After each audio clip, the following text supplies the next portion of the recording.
after that introduction, chapter 1, so to speak, I'd like to introduce you to the catalog of the most important manifolds.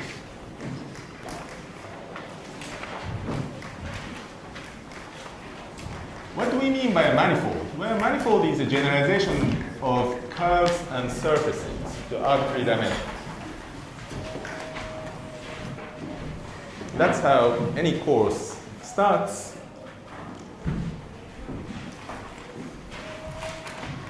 So, a definition, but it's not quite a definition. Yeah. A manifold, and I'm going to abbreviate it as MFD, is a nice, smooth geometric figure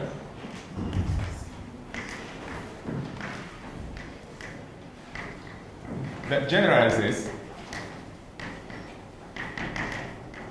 curves and surfaces, as I say, to arbitrary dimensions. So we all know what curves and surfaces look like, and if you think of higher dimensional versions, that's manifolds.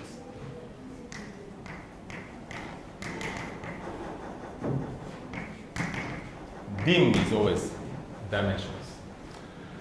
The official definition, if you want a definition in terms of terms that go back to set theory, is long and complicated.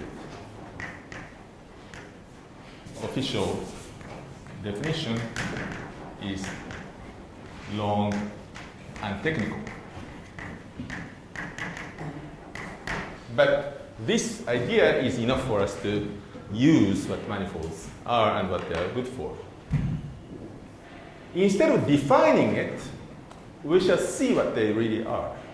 It's like saying, how do you define, say, South African cuisine? Well, you can have, 10 volumes of philosophical discourse on how to define South African cuisine, but it's better to taste maybe 10 typical dishes, and then you understand what South African cuisine is like. And besides, you should understand that definitions were created by people. Yeah. They had lots and lots of examples that they wanted to organize, and they invented a definition, not the other way around. If you're learning mathematics as a student, you might think a definition was given to us by God, but it wasn't. We have, if you are developing mathematics, if you are researchers, we have lots and lots of different situations, and we want to organize them into something simple, and that's when we introduce a definition. So let's see some examples. Topologically,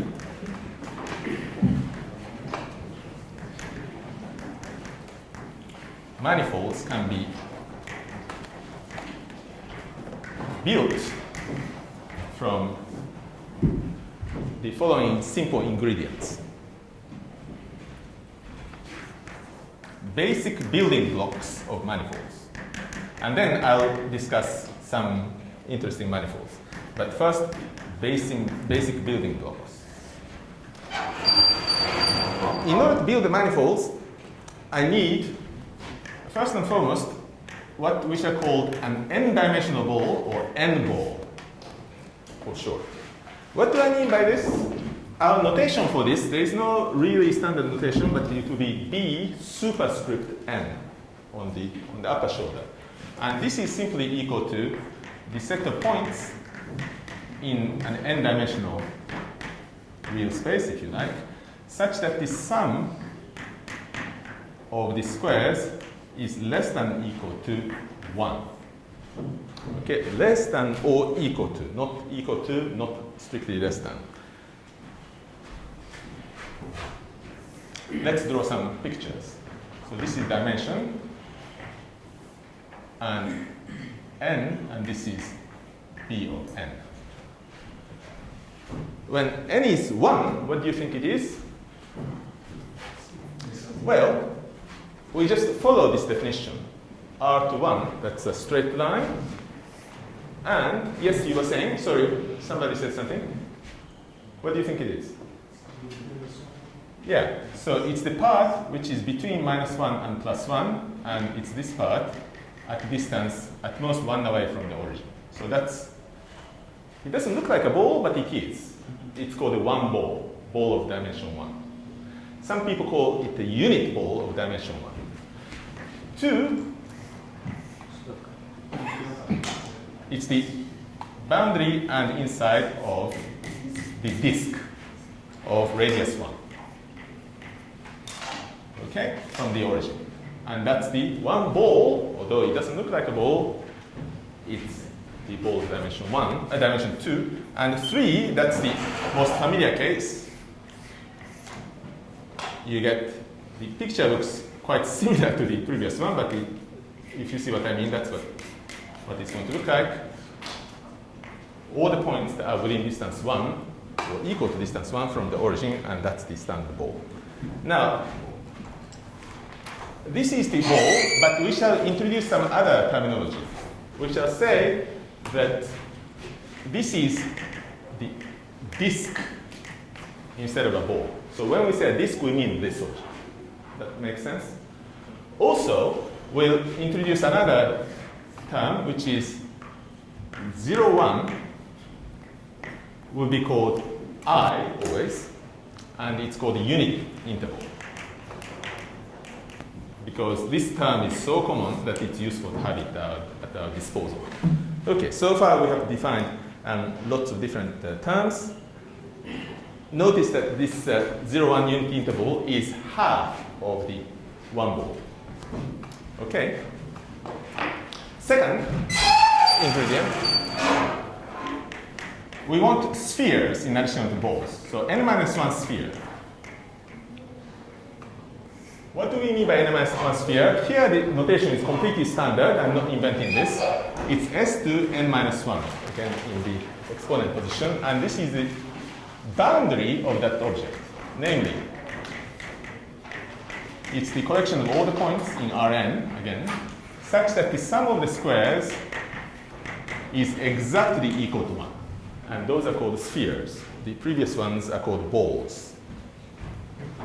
So let's look at a list of various dimensions, Sn minus 1. Notice that I'm looking at n here, 0, 1, 2, and 1, 2, 3, and so on. But here I have Sn minus 1. What is then the object we get for n equals 1? That is, we have to ask, what is S0, zero-dimensional sphere? Well, according to this, it's easy. You draw the real axis, and then collect all the points that are exactly at distance 1 from the origin. You agree? So, that's simply equal to, how many points are there? Exactly, there are exactly 2 points at distance 1 from the origin. So this is the zero-dimensional sphere. It doesn't look like a sphere, but it is. Dimension 2, that's easy. It's this object at distance 1 from the origin. And please note that this is often known as a circle. I open terminological parentheses. All of science has been plagued by the confusion about what we mean by a circle, sphere, disk, and a ball. If you listen to physicists, they always say, oh, let's take a circle, and they have to say, oh, I mean the inside of the circle also, or just the boundary of the circle, blah, blah, blah, blah, blah, blah, blah. Well, mathematicians, at least educated mathematicians, resolved this terminological problem a century ago. When they say a circle, they mean only the curve, which is the boundary of the disk. And when they mean that, they never, an educated mathematician never calls it a circle, they call it a disk. Well, an educated mathematician might call it a circle if the mathematician is talking to ignorant physicists. In return, those ignorant physicists might teach a thing or two to mathematicians. But anyway, this terminological distinction can be made at no extra cost to any real science, so we should stick to it. So that's a disk, that's a circle. And dimension 3, that's easy. That's the most familiar one. This is called a two-sphere. So note that this picture, please understand that this is a surface. You might think that this is just a yellow line on the blackboard, but it isn't a yellow line on the blackboard. It's a surface, and it is what you call sometimes a spherical shell. Yeah? This surface. I don't include what's inside. That's included in the 3 ball. 2 sphere is just a spherical shell. Sometimes physicists and engineers call this solid sphere, but we shall always call it the 3 ball. So those are the examples, and they are all familiar. And note that only in dimension 0, the sphere is disconnected. Okay. Now, we shall introduce a very useful symbol.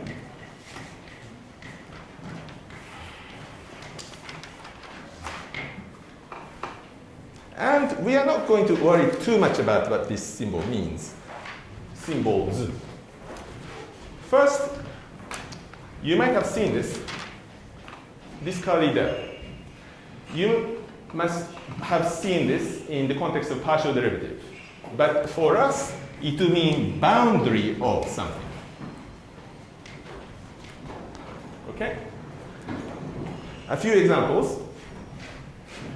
Boundary of, how do you pronounce this symbol? N ball, yeah, is equal to n minus 1 sphere. In particular, the boundary operator, because it's an operation, drops the dimension by 1. Boundary of something n-dimensional is n minus 1 dimensional. Similarly, boundary of the untwisted ordinary strip that we played with yesterday. What is that? It's equal to this circle above and this circle below. So it's a disjoint union of 2 circles. Okay?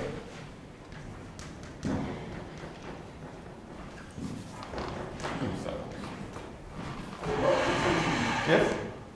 Why do you have to give the name of the sphere n minus 1 dimension?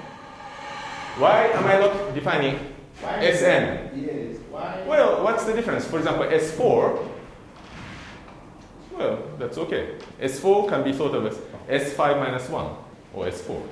But it's more convenient because I wanted to have this emphasis. It's purely pedagogical. If you're confused, don't worry about this. I mean, 1, 2, 3, but these are dimensions 0, 1, 2, and so on.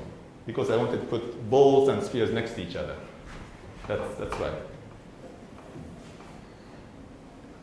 You don't have to worry about it. You are not confused. It's just that my sort of pedagogical trick did not agree with you, but there's no. Every dimension has a meaning, so why do you have to?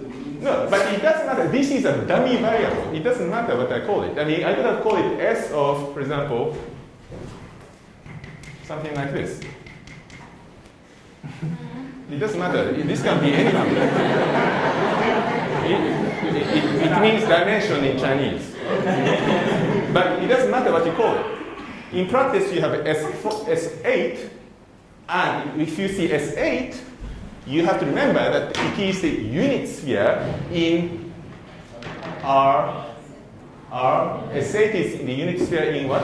R, not R7, R9. S8 is the unit sphere in R9. S2 is the unit sphere in R3. S1 is the unit circle in R2, and so on. You see why it's pedagogically helpful to think of n minus 1. This is 1 dimension lower than the ambient dimension. Okay, but it doesn't really matter. Any other questions? Okay. Let's now take the Möbius strip.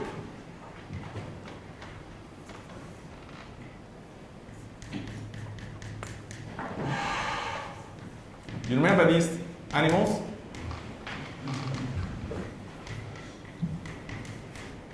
What is the boundary of this manifold? It's not a very good picture, excuse me. Like this.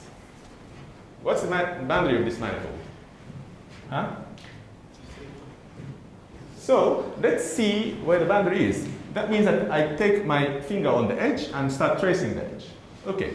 In the ordinary case, if I trace this edge, I come back after one turn, and the bottom still has to be traced separately.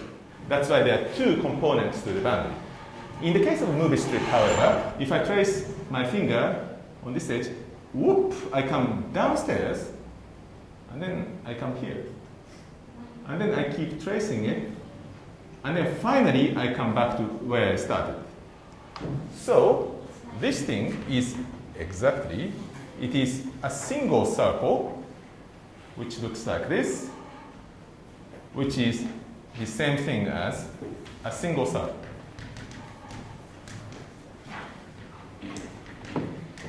I shall explain what this symbol means in a moment. But it is a single circle. It looks complicated, but it is a single circle.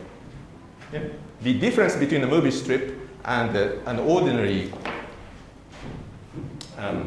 strip is that the boundary is one copy of S1 for the ordinary strip and two copies of S1 for the ordinary strip and one copy of S1 for the movie strip.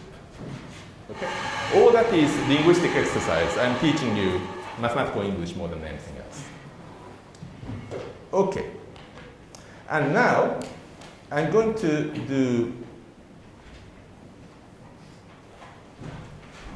a final thing.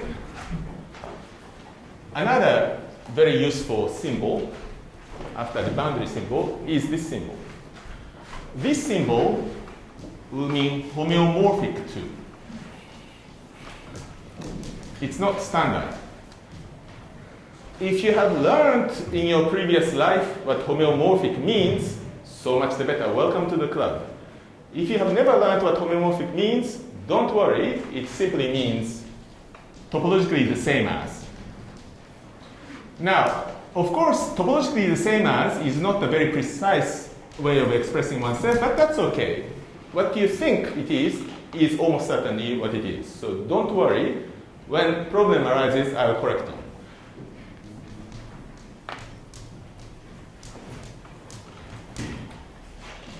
Our approach is to rely on people's reasonable intuition and to develop that intuition rather than spend most of the course defining things, leaving no time for applications.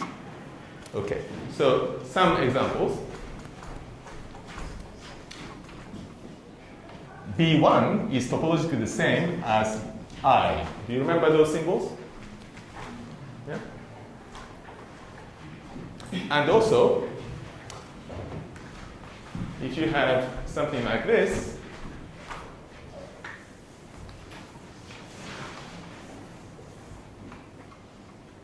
this is topologically the same as S1. Okay. And these building blocks, I have defined only two kinds of building blocks, essentially, balls and spheres. Yeah. Some of the balls have traditional names, disks. Some of the spheres have traditional names, circles. But those building blocks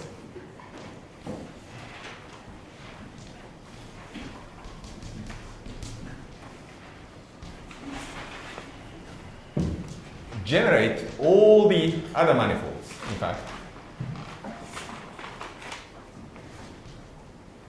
Complicated and interesting manifolds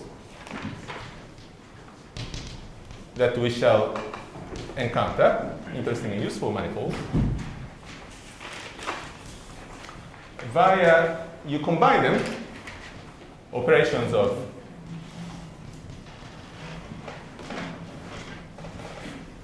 product, you can multiply manifolds, quotient,